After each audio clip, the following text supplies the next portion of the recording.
예전에 SBS 업앤다운 팡팡팡이었던가 거기서 어떤 MC가 한 시민을 데리고서 전화에 전화를 거쳐서 이휘재의 전화번호를 알아내는 걸 했는데 그때 7번인가 만에 이휘재 전화번호를 알아내더군요. 근데 그거 하고 나서 외국 어디에서 어떤 교수인가가 5번 만에 통화로 모르는 사람의 전화번호를 알게 된다는 걸 본 듯한데 이게 가능하나요? 안녕하세요. 지식틀치기입니다. 먼저 답변 드리기 전 이미지 저작권상 화면과 음성이 고르지 않은 점 양해 바랍니다. 영상을 끝까지 시청해주시고 좋아요 한 번씩 눌러주세요. 영상을 만드는 사람에게 큰 힘이 됩니다. 답변 드리겠습니다. 한때 미국 대학에서 케빈 베이컨의 6단계이라는 게임이 있었다는군요. 정작 케빈 베이컨 유명한 영화배우라네요. 자신은 그다지 즐기지는 않았다고 하는 이 게임의 규칙은 매우 간단합니다. 영화에 함께 출연한 관계를 1단계라고 했을 때 다른 헐리우드 배우들이 케빈 베이컨과 몇 단계 만에 연결될 수 있는가를 찾는 게임입니다. 예를 하나 들면 로버트 레드포드는 아웃 오브 아프리카에서 메릴 스트립과 함께 주연을 맡았고 메릴 스트립은 케빈 베이컨과 리버 와일드에서 함께 주연을 했으므로 로버트 레드포드는 케빈 베이컨과 2단계 만에 연결되는 거죠. 이 게임은 이런 식으로 케빈 베이컨에 도달하는 가장 빠른 경로를 찾는 것입니다. 이 게임은 미국 캠퍼스에서 인기가 대단했다는군요. 버지니아 대학 컴퓨터학과 학생들은 배우의 이름을 집어넣으면 몇 단계 만에 연결되는가를 알려주는 인터넷 사이트를 개설할 정도로 인기가 대단했다는군요. 그런데 이 게임에서 재밌는 것은 대부분의 헐리우드 배우들이 6단계 이내에 케빈 베이컨과 연결된다는 사실입니다. 그런데 이러한 현상이 영화계에서만 벌어지는 게 아닙니다. 이만하면 웬만큼 답변이 됐다고는 생각하지만 더 자세히 알고 싶으시면 계속 읽으세요. 좀 깁니다. 6다리만 건너면 지구 위에 사는 사람들은 모두 아는 사이라는 서양에서 오래전부터 내려오던 통념을 반영한 놀이입니다.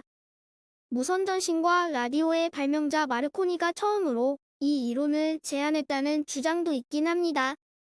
간단한 수학으로 60억 인구가 살고 있는 이 세상이 얼마나 좁은 세상인지 증명할 수 있습니다.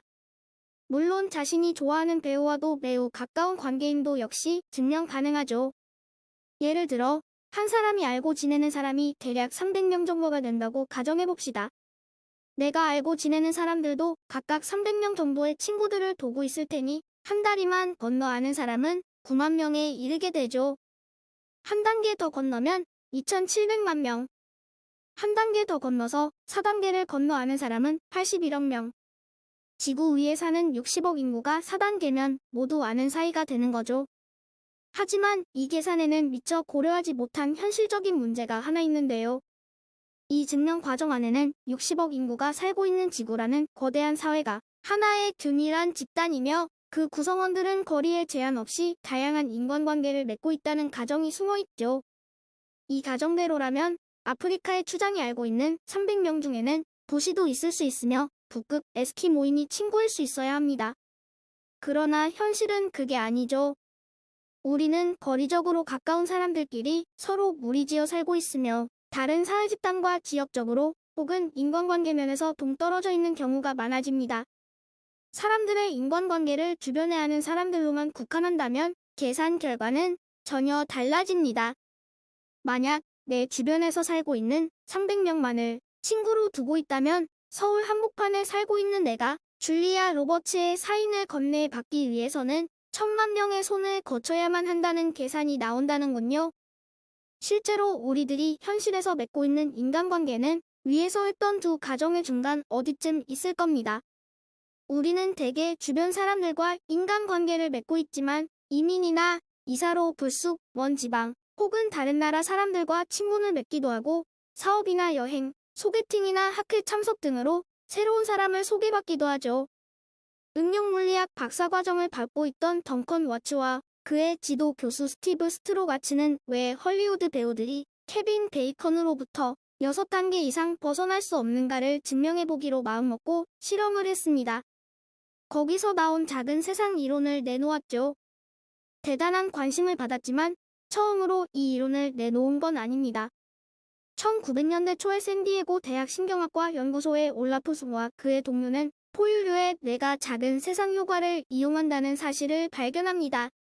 작은 세상에 대한 이야기를 하자면 더 많지만 이만 줄이겠습니다. 굉장히 많거든요. 이 내용에 대한 정확한 내용이 기억나질 않아서 정재승의 과학 콘서트를 뒤적거려서 올립니다. 자금의 여유가 되신다면 정재승의 과학 콘서트 사서 읽어보시길. 상당히 재밌습니다. 특히 카오스 이론이 개인적으로 아주 인상 깊군요. 그럼 행복한 하루 되세요. 지금까지 지식들찍이었습니다.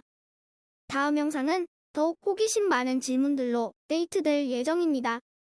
구독하시면 일상생활에서 가끔 궁금한 질문들이 함께할 것입니다. 지식과 상식 얻어가세요. 감사합니다.